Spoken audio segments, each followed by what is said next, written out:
Hello, Naomi here, and happy Star Wars Day! Star Wars, for me, like it is for so many people, is near and dear to my heart. So, when thinking about what games I would like to play for the month of April, I realized that this April's roundup would coincide with Star Wars Day, and there are so many Star Wars games I have yet to complete. Now, you may be thinking to yourself in this moment, did you really spend an entire month playing mainly Star Wars games just so you could talk about them on Star Wars Day? And the answer to that question would be yes. Yes, that's exactly what I did.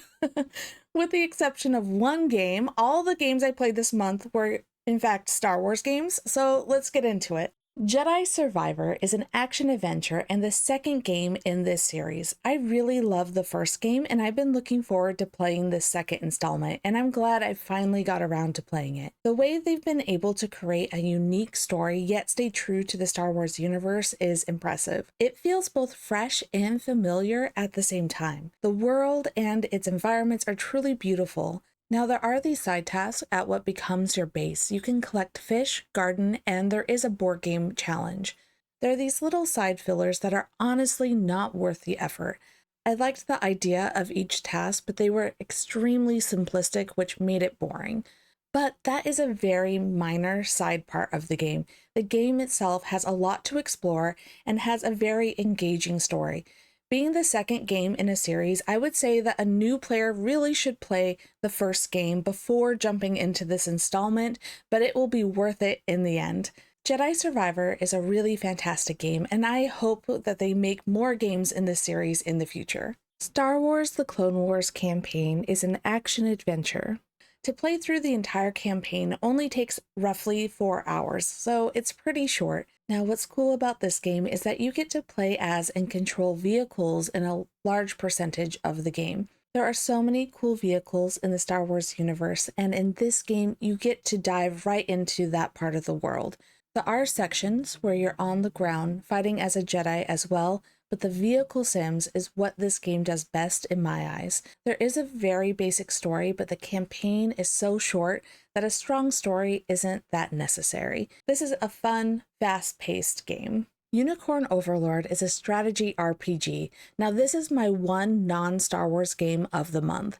In this game, you're attempting to build up an army to reclaim the kingdom from an evil usurper. This is a beautiful game with so much depth. As you reclaim the land, you will encounter characters that can potentially be recruited into your army, and then you can build squads from your recruits to use in battles. You can spend hours customizing your squads to make them perfect for your strategy or playstyle. There is even a relationship system where you can unlock conversations so you can get to know the individual characters better. Just a side note, I unlocked every single conversation. I didn't just complete this game, I 100%ed it, at least on the normal difficulty. I will have to play this again on a harder difficulty someday in the future. Super Star Wars is an action platformer for the Super Nintendo. I don't own this game physically, so I played this on emulation, which allowed me to have save states, making this a very quick playthrough. I had never played this game as a kid, which is a shame because this is a very good Super Nintendo title. I'm really impressed that even with the limitations of the time, they managed to recreate the basic story of the first film, I think, pretty well. It was also a really cool surprise that I could play as Chewie or Han Solo. This was a lot of fun, and I'm so glad I finally played Super Star Wars. Star Wars Knights of the Old Republic is an action-adventure RPG. I really loved how the choices you made within the game really had consequences and influenced your character's alignment. If you're curious what my character's alignment was, she was at the very top of the good scale, and I worked hard to maintain it right at the top. The story is just fantastic. Within the game, you acquire such an interesting and varied cast of companions. It was a lot of fun just getting to know the entire crew. Mission ended up being my favorite crew member. There are some small puzzle aspects to the game as well. There are even 2 different quest lines where you had to solve murder mysteries, which is my favorite. Although I knew I would probably enjoy this title, I was blown away by how much depth this game has. It also has multiple endings, giving incentive for replay. Star Wars Episode 1: The Phantom Menace. I played this game quite a bit as a kid on the PC, and I still have my original guidebook that I used. Well, I had never completed the game, so I decided it was finally time. This time round, I played the PlayStation 1 version, which is still compatible with my guidebook. This is an action-adventure very loosely following the story of the movie of the same name. This isn't one of the greatest Star Wars games by any means, but I do have a nostalgic love for it. There are sequences in the game that are intended to be puzzle-like, but aren't intuitive at all, so without the guide helping the player along, it's easy to get stuck. Also, the battles get extremely difficult, especially towards the end of the game, which I know there are skilled players out there that are able to complete the game on their own, but for me, I'm just glad there are cheat codes to help players get through these more taxing battles. Overall, this is a game that I love but wouldn't actually recommend to most gamers. Star Wars Jedi Knight 2 Jedi Outcast is another action adventure. Personally, I didn't really care for the main character Kyle that much. He was just a little too morally gray for my taste, I guess you could say. I just had a little trouble connecting to Kyle. Even so, the story overall was good, and it's what kept me going through the game. There are some fun franchise tie-ins with Luke and Lando, which was a lot of fun and probably my favorite aspect to the game. Personally, I dislike first-person perspectives in games, so I was glad I was able to change it to a third-person perspective. I played this on the Switch, and just an odd thing I ran into, I was only allowed to have 5 save states, and I wasn't able to just override a save, so I was constantly having to delete saves to create new ones. I know the original PC version wasn't like this, so I don't understand why it does this on the Switch version. The Switch Physical Edition comes bundled with Jedi Academy also, which I'm going to save for a future playthrough. Kinect Star Wars Jedi Destiny Darkside Rising is the campaign portion of Kinect Star Wars.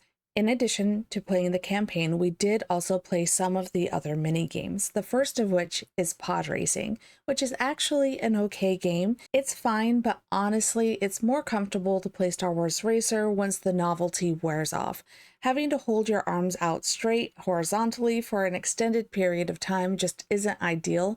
It was fun for a couple races though. Galactic Dance-Off is a dance-themed minigame. I know they were trying to offer a variety to players, and I can see they were really attempting at humor here, but for me, it just reads as cringe.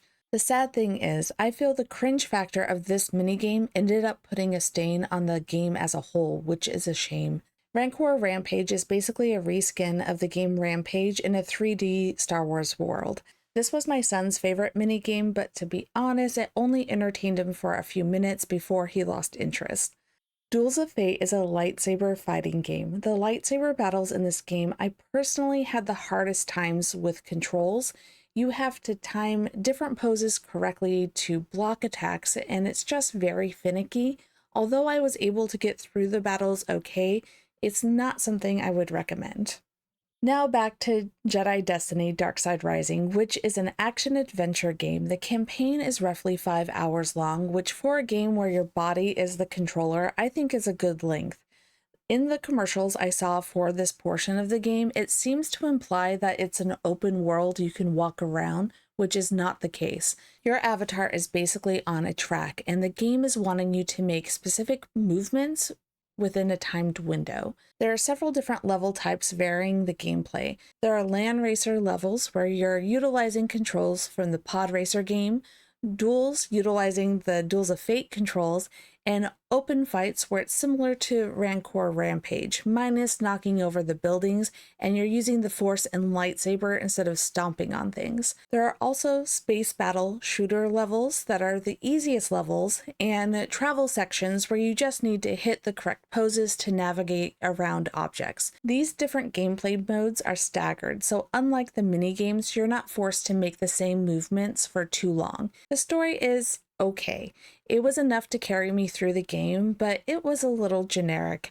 Overall, we did have fun with the game, and I'm really glad we picked it up. It was just nice to play something that's so different to give more variety. Lastly, I intended to complete the campaign for Star Wars Racer. I enjoy racing best in short bursts. I got through about 1/3 of the campaign and then just wasn't enjoying it anymore. I didn't complete this game, so I'm not counting it, but I did play it quite a bit, so I decided to give it this quick shout out. Well, that's it for this month. I completed 8 games in April, bringing my total games played for the year 2024 to 30. With so many games in my backlog, it was actually really fun giving myself a theme like this. I rarely buy a game without the intention of playing it someday, and I have so many games I really want to play. This just gave me the opportunity to set a laser focus to a section of my collection I really wanted to play. All that being said, my favorite game of the month was actually Unicorn Overlord, which I almost think was unfair because this was meant to be a Star Wars month. So my favorite of the Star Wars games would have to be Knights of the Old Republic. Well, thank you so much for watching until the end. Let me know down in the comments what games you played in April or what your favorite Star Wars game is. And until next time, happy gaming and may the 4th be with you.